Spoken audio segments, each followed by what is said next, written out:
It's pretty wild how the spokespeople talking about the killings of the hostages have like no remorse or anything about the hostages dying when the sole purpose of the IDF massacring, thousands of Palestinians were to save these hostages. Well, earlier I spoke to Israeli spokesperson Mark Regev about the killing of the 3 hostages by the IDF. He described it as a tragic mistake. Well, it's obviously a tragedy, and the IDF is investigating exactly what happened. It's a difficult situation, but first and foremost, our hearts go out to the families of these 3 hostages who were tragically killed. It was obviously a combat zone. I know that from that area where the 3 were, there had been hostile fire towards our hostages before. And afterwards, there was also hostile fire from that area towards our forces. The whole area is a war zone. It doesn't, of course, justify what happened, and that's why it's being investigated at the highest level by the Israeli Defense Forces. It's unacceptable what happened. And Mr. Yeah, you're still trying to justify the killings of unarmed innocent people by saying it's a combat zone. If these people were holding white flags, which is the universal symbol for surrendering, and that means the IDF shouldn't be shooting those people. It is crazy how the IDF is so um, the IDF is so willing to shoot unarmed, surrendering people. Regev, an initial report by Israel's military says that these deaths went against Israel's rules of engagement. What are those rules of engagement? So some of them we have to keep confidential because Hamas is listening to our conversation, and we want to keep some things from the enemy. But it's clear that we don't want to kill innocent. It's clear that we don't want to kill our hostages if we find them. It's clear that this was a tragic, tragic error by our forces. And It's clear that we don't want to kill innocents, yet the IDF killed 3 innocent people that were holding white flags and shirtless. It is crazy the lies this dude is telling. we have to do our own checking to make sure, do our maximum that it won't reoccur.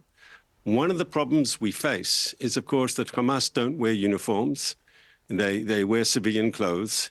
They are terrorists.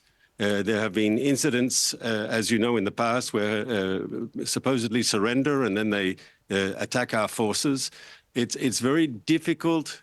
Okay, that still doesn't justify, killing people that were surrendering. It is wild how they were unable to determine the hostages were Israeli hostages. You would think that the IDF would, have a better way of determining who is being held hostage instead of, killing people and then figuring out later. Combat, house to house. Suddenly, you think an area is clean and someone comes out of a door or comes out of an underground tunnel and can open fire on our forces. It's difficult combat. I'm not justifying what happened. If soldiers. Yeah, the entire time you've been trying to justify the IDF murdering innocent Israelis. I guess now the saying is going to Israel has the right to defend itself against other Israelis. Broke the rules of engagement, there has to be action taken. But I'm just giving the context of how these things can happen. I mean, I did my military service. I think anyone who's been in any army knows in combat, there's always a danger of what the experts call blue on blue or friendly fire casualties. That can always happen. In this case, it's even more egregious because obviously the victims of the tragic incident were in fact civilians. They were taken hostage by Hamas. Yeah, imagine being kidnapped by a terrorist organization. You're able to escape, and then the people see your own military. You go to surrender towards them, and they kill you. Like, how is this a rescue mission when they're killing their own hostages? And we have to find out and get to the bottom exactly what happened. Let me ask you this, because we are seeing protests now, and we've had relatives of hostages here on the BBC News as well expressing their frustration. It seems to be the case that getting the hostages out by force isn't working when a temporary ceasefire did work, and we saw dozens of hostages released. Is this time for a change of course now? Yeah, because indiscriminately, like, bombing people is not a way to free your hostages, as it's been shown. And yeah, murdering your hostages isn't a way to save them either. So we would argue, and we believe we're correct, that we only had the release of the previous 105 hostages precisely because of the use of force.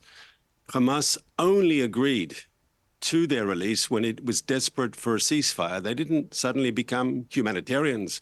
They didn't suddenly decide that, oh, we're going to release hostages out of the goodness of their heart or out of respect for international humanitarian law. Hamas has no respect. Their whole behavior is against the rules of armed conflict, against international humanitarian law. That's who Hamas is.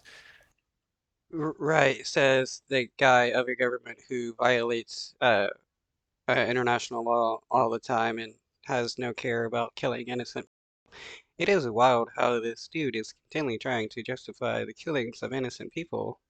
Um, like, he obviously has no remorse for the hostages that were murdered by the Israeli government. And just as they butchered Israelis, they have no qualms about butchering innocents. We've seen that over and over again.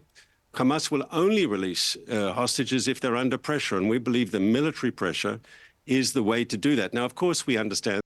Well, so far the military pressure hasn't done anything. The Israeli government has killed over 20,000 innocent Palestinians so far, and nothing good has come of it. The hostage families. One can only start to begin to understand their pain, their suffering, having a loved one being held by Hamas and knowing what sort of terrible, gruesome violence that Hamas is capable of. And so, of course, Well, imagine being the family member of one of these hostages murdered by the IDF when you were continually told that the IDF was going to save them from Hamas. one feels for them.